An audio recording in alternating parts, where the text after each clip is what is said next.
Welcome to Windy Night Stories. Tonight's story is by Florence Howard Wingate, a South Carolina ghost story. When young George Sutherland came into his uncle's estate in South Carolina and made up his mind to settle down there in the role of a country squire, he decided before leaving town for good to entertain a few of his most intimate friends at a farewell dinner. They were a merry party that evening at the Wanderers, and when, after a repast which reflected great credit on the chef of that institution, they adjourned to the smoking room for cigars and coffee, the stream of wit and wisdom, of a kind, flowed merrily and, at times, even noisily. "We shall come and see you, never fear," cried Dick Phelps, in reply to some remark of his host as to the finality of this particular form of merriment as far as he was concerned. "And we'll have a card party in that old haunted lodge of yours, George," added Jack Rodney, a sally whereat they all laughed, for, earlier in the evening, George had been expatiating with some solemnity on the edifice referred to. "Ah, well," assented Sutherland, who did not join in his guest's mirth for the moment, "perhaps we will. But I assure you, old chap, that lodge is not a laughing matter in our family." "Listen to that!" exclaimed a tall, slight, bright-looking fellow named Rickson, a smart, well-set-up young officer in the army. "Listen to that! Why, anyone would think he'd seen the ghost himself, and it had had a tremendous effect on him. Never been the same man since, you know." "Oh, no, I've never seen it," replied Sutherland. "As a matter of fact, I don't even know what it is, or, at least, what form it is supposed to take. All I know is what I've been told already, that it lives in one of the lodges of your park, so no one can stay there for a single night, and never has done it since it was built. That the lodge stands on the site of the hovel of an old witch whose name was Auntie Chloe, and who was ejected forcibly when it was erected. Well," added Rickson, for it was he who was giving this epitome of his host's narrative, "all I can say is that the fellows who have tried to stay there can't have had much pluck." "I don't know about that," said Sutherland. "My uncle himself made the attempt once, and the way he fought in the war showed he had as much pluck as most men. Yet he couldn't manage it, and what is more, he was greatly upset by his attempt, though we never knew what happened to him. Why haven't you tried, George?" "Oh, I don't know that I'm very anxious. Perhaps I may, some day, though certainly not alone. But one reason why I haven't experimented so far is that my uncle wouldn't have permitted it for one moment." "Why the dickens didn't he pull it down and build a decent lodge that people could live in?" asked Phelps, who was of a practical turn of mind. "Simply because he hated anything new," replied Sutherland. "There are one or two parts of the hall itself that sadly require renovating, but it's quite certain they'd have tumbled down before he'd have let bricks and mortar come on the premises." "Well, I'll tell you what," began Rickson, rather seriously and laying down the glass he had just emptied, with an air of deliberation. "I think it's about time this mystery of George's was solved, and I should like to have a whack at it." "Noble Rickson," this from several. "Yes, if George likes to make a little bet with me, I'll back myself against his ghost for a level $500. "What do you mean?" "Why, you say no one can pass a night in that house?" "That's so, or at least, no one ever has, I guess." "Then I'll bet you a level $500 that I do. I'll go in at 10 o'clock, say, and I'll not come out till the same time next morning. What do you say? Is it a go?" "I'd much rather not, old chap. No," he went on, as he saw Rickson smile. "It's not that I'm afraid of backing my opinion, but, candidly, I would rather not let any friend of mine make such an uncanny experiment. If you like, 3 or 4 of us will pass an evening there together." "Thanks," answered Rickson. "That's not good enough. You couldn't expect my poor ghost to tackle 3 or 4 at once, and we'd much better stop in your comfortable billiard room. No, I've made you an offer, and you evidently don't think enough of your spectre to back it for 5 centuries. "Take him on, George," urged Phelps. "If what you've told us is true, you'll touch him for the money, and he won't be so smart in the future. I wouldn't do it for 1,000 down myself." "No," laughed Rickson. "It wouldn't be comfortable enough for you. You want electric lights and Turkish carpets laid on before you'd stop there. But I'd like to have a whack at it, and I'm sorry George won't bet." "How would he know you really stayed there all the time?" asked one of the others. "Is he to sit up and watch all night outside?" "Please himself," answered Rickson. "That's his business. All I've got to do is stay there. Now then, what do you say, George? Is it a deal?" Sutherland evidently was much opposed to his friend's scheme, but the persuasions of the others, and a feeling that they might deem him afraid to lose his money, at length caused him to yield. It was decided that, on the following Monday, 4 days later, the deserted lodge should be placed at Rickson's disposal, his host undertaking to have the principal room cleaned and sufficiently furnished for his reception. He was to retire there before midnight, and was not to leave the lodge till summoned to the hall to breakfast on the following morning. The day after the dinner, George took the train to the estate of which he was now in possession, and which was called Soft Breezes, already repenting keenly of the arrangement he had agreed to, and cursing himself for having mentioned the haunted lodge at all. And his first fear, on arriving at the hall which was henceforward to be his home, was to send for his uncle's old steward, Joseph, and consult him on the subject of Rickson's proposed experiment. The old man looked exceedingly solemn when he heard of it. "I was going to speak to you about that old place, sir," he said, "and to suggest, as I have often suggested to your uncle, sir, that it ought to be pulled down. It's an eyesore to the estate, sir, and, moreover, an abode over the devil himself, sir. I strongly advise you, sir, not to permit any trash fooling with it, or you'll be sorry afterwards, sir." Joseph was a highly educated person, with no small opinion of his powers of expressing himself. "But, Joseph, remember where we are. In the end of the 19th century. I wouldn't at all mind building a new lodge, for the old one is certainly not a thing of beauty. But don't you think we are all rather silly to talk about its being haunted?" "Silly we may be, sir, but not as you mean it, sir. We silly, perhaps, in the sense of being ignorant, for there's more things in existence than we understand, and that's a fact, sir. But you must remember, sir, there's been a heap of reason for dreading that lodge, and it's not been called the House of Fear all these years for nothing, sir. What do you know of it? Only that it's got a bad reputation, as long as I can remember, sir, and those who tried to reclaim it, sir, have been pretty sick for their pains, sir.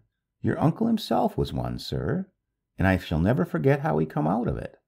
It's a wicked hole, sir, and it'd be wicked to let the gentleman in." "But I am pledged, Joseph. Besides, my friend is no village lad to be frightened by a rat scratching, or someone playing the fool with a turnip lantern." "The better he is, sir," answered the old steward, shaking his head, "the sorrier I am for him. But if so be it's fixed past altering, we must hope for the best, though I wish I could have seen you, sir, for things had gone so far." "Well, we must do ourselves to make him comfortable, at any rate," said Sutherland. "We can't help him with the ghost, or the witch, or whatever it is, but we can, at least, see he doesn't get rheumatism. I suppose the people aren't afraid to go in the lodge by day?" "Some of 'em are, sir, some not. I'd say we can manage. What do you wish done, sir? I will walk with you there now, and see." And Sutherland, accompanied by the old steward, led the way down the untidy and weed-hidden roadway, the use of which had long been discontinued, that led to the House of Fear, as the people, one and all, termed the deserted lodge that stood, dark and ugly, near the rusty iron gates of the park's southern entrance, the one farthest away from the village of Blankville. "Shall we be able to get in?" the young man asked his steward, as the gloomy building came in sight. "If it's locked, sir, the key is in the door. We ain't afraid of trespassers taking up their quarters here." And the old man shook his head grimly. "Here we are, sir," he said, at length, pushing open a little moss-covered wicket which opened into the small garden of the lodge, all covered with a tangled and thorny growth of weed and unrestrained briars. "Lordy, but it makes me kind of shudder to be near the place."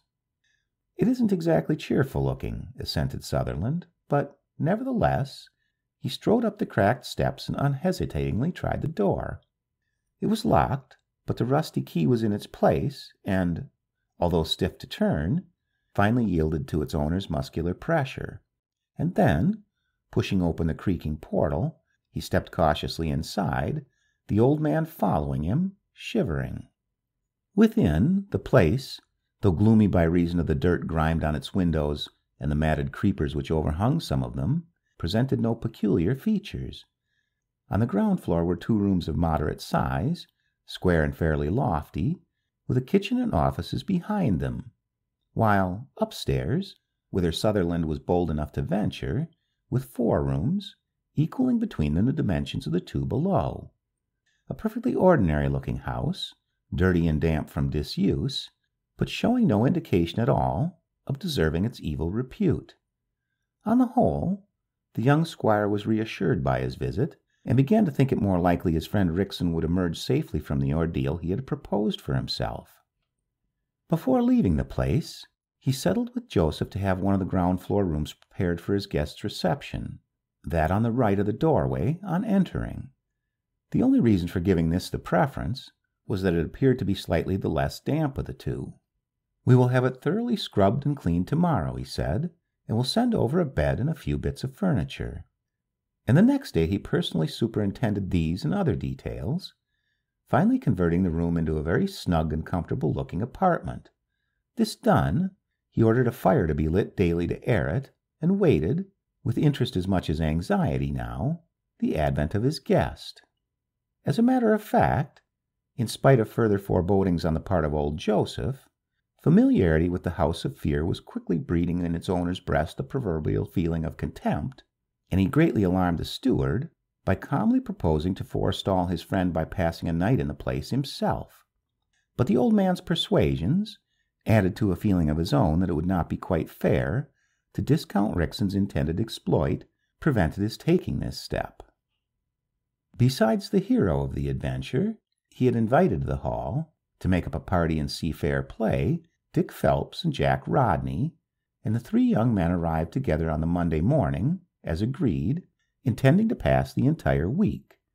Sutherland told them of the arrangements made for Rickson's welfare, and spoke so much less seriously of the matter than he had done at the club, that his friends were not a little puzzled.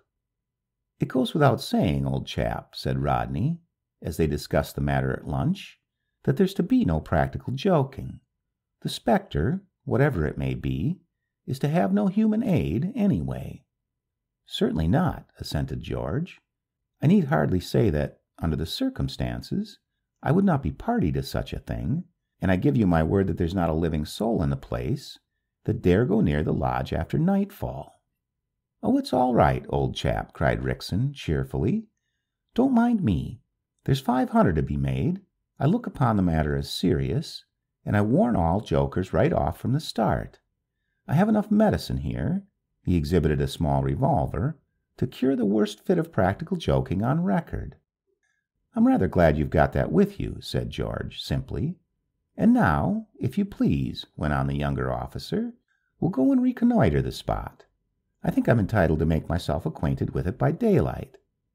"By all means," assented his host, and the whole party moved off to the lodge, where a minute inspection of the premises revealed no more to the visitors than it had previously done to Sutherland and his steward.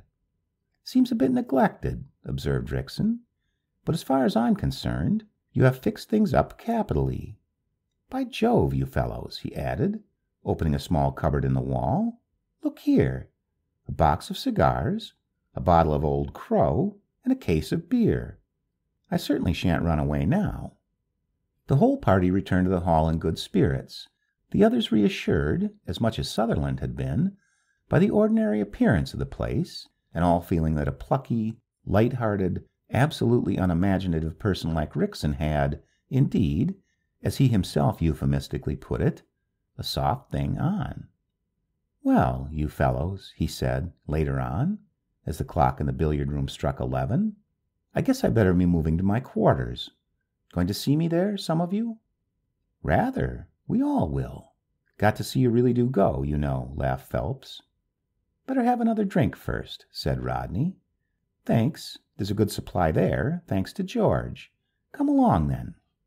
And, very shortly, the 4 were once more on their way to the lodge, old Joseph shaking his head solemnly at their temerity as he watched them proceed down the drive.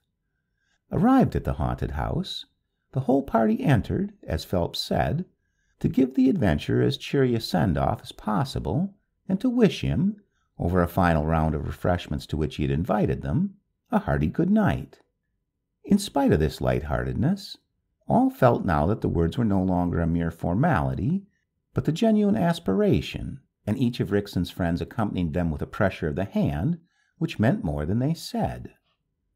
George Sutherland, indeed, now that the time for the experiment had arrived, felt a return of some of his old fears, and turning back impulsively, begged his friend, even at that hour, to change his mind. "Let's cry the bet off, old chap," he said, "and come back to the hall and be jolly." "Not me," said Rickson. "Don't you worry about me. I'm going to enjoy myself, too." Save for a parting good night, cheerily called out to them as they turned their footsteps toward the hall, those were the last words any human ears ever heard poor Rickson utter. The three young men returned to the hall in a different frame of mind from that in which they had left it. For a time they walked in silence, each feeling qualms of conscience at leaving their friend to embark on an adventure which might, if there were any foundation for the lodge's evil reputation, prove, at any rate, most unpleasant, if not worse. Sutherland was especially depressed, and made no effort to conceal the fact. "That infernal place has given me the blues," he said, at length. "I do wish you fellows hadn't persuaded me into allowing this." "It's all right," said Rodney. "Rickson's got a nerve of iron, and about as much superstition as your terrier there." "Which, I noticed," put in Phelps, after sniffing about with his tail between his legs, went and skulked under a chair in a very different fashion from the way he behaves in the billiard-room. "However, let's hope Ricky will be all right." The three essayed another game of poker before retiring, but the absence, and possible danger, of their friend entirely prevented their enjoying it. It was now getting late, well past midnight, but still they seemed loath to separate. "If anything happened, I mean, if Ricky sung out," said Phelps, "do you think we could hear him here?" "I think you might, at night," answered George, "but I'm not sure." Phelps grunted and sat silent for a while. "Well," he said, at length, "I suppose we may as well go to bed, and I vote we go round pretty early and see how he's got on." And so it was arranged, and they parted for the night, but not, at any rate, for some time to sleep.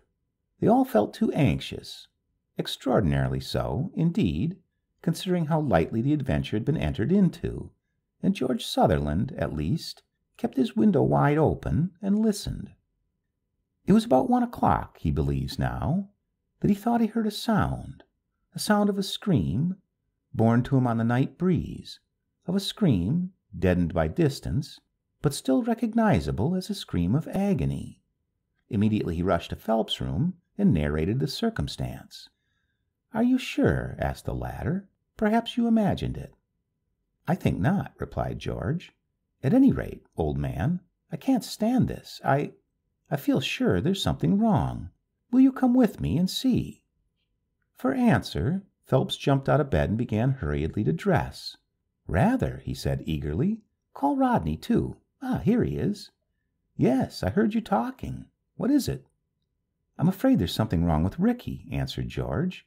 "Look sharp and dress. We're going to see." 5 minutes later, the three of them were ready to start, for the third time that day, to the haunted lodge.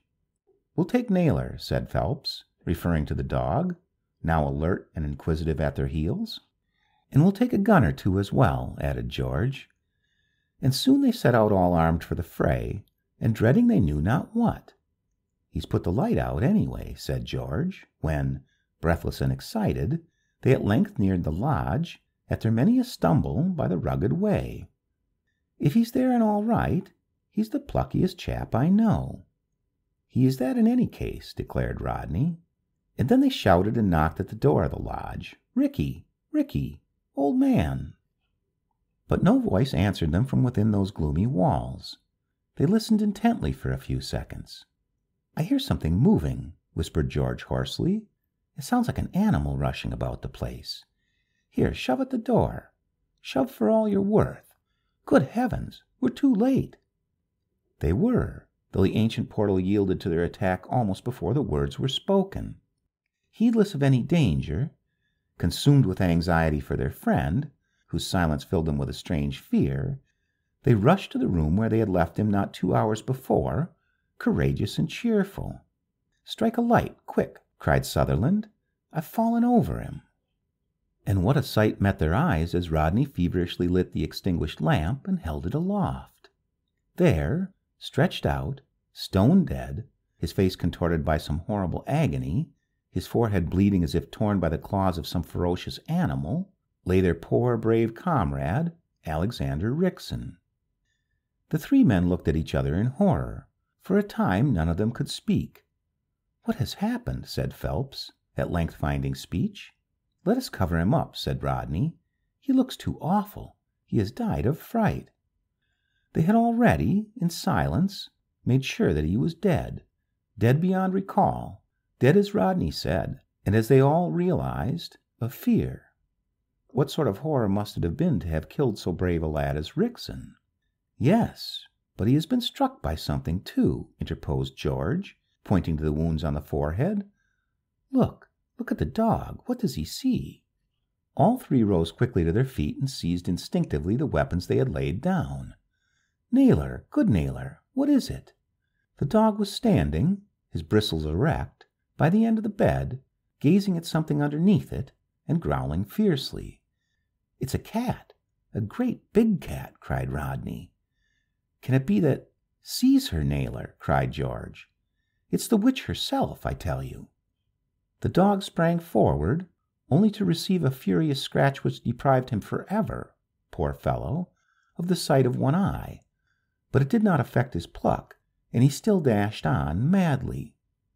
The cat, a huge black beast, with eyes glowing like live coals, gave a fiendish yell and sprang, apparently at a bound, to the far corner of the room, where, with arched back and bristling hair, she stood at bay, growling at her enemies. As Sutherland covered her with his muzzle, yelled, "She's growing larger." Certainly she appeared to be, whether in reality or in their excited imagination only, who can say? "We must give her a volley, all together. Now, fire!" The noise of the 3 shots in that small space was deafening, but still not loud enough to drown the apparent curses of the cat, which sounded strangely, hideously human. But when the smoke had cleared away sufficiently for the men to see again, another mystery caused them to stagger back. There was nothing there. The brute, devil or witch, had gone. How or whither, none can tell. But not a trace, not even a drop of her blood, remained. There is no need to prolong the tale. George Sutherland, leaving his friends on guard over the corpse, hurried to the hall for help and dispatched messengers for the village doctor and constable. Rickson's dead body, with its face rigidly fixed in an expression of unspeakable horror, so that no one could look at it unmoved, was reverently borne back to the hall, where an inquest was held, at which an open verdict was returned, and then the 3 friends returned to town together, George vowing he could not remain until the house of fear had been pulled down, never to be rebuilt. This was done, but nothing remarkable was discovered, though many eyes peered curiously therefore, and, later on, a new lodge, well removed from the accursed spot, took its place, but there are some by whom the house of fear will never be forgotten. The end.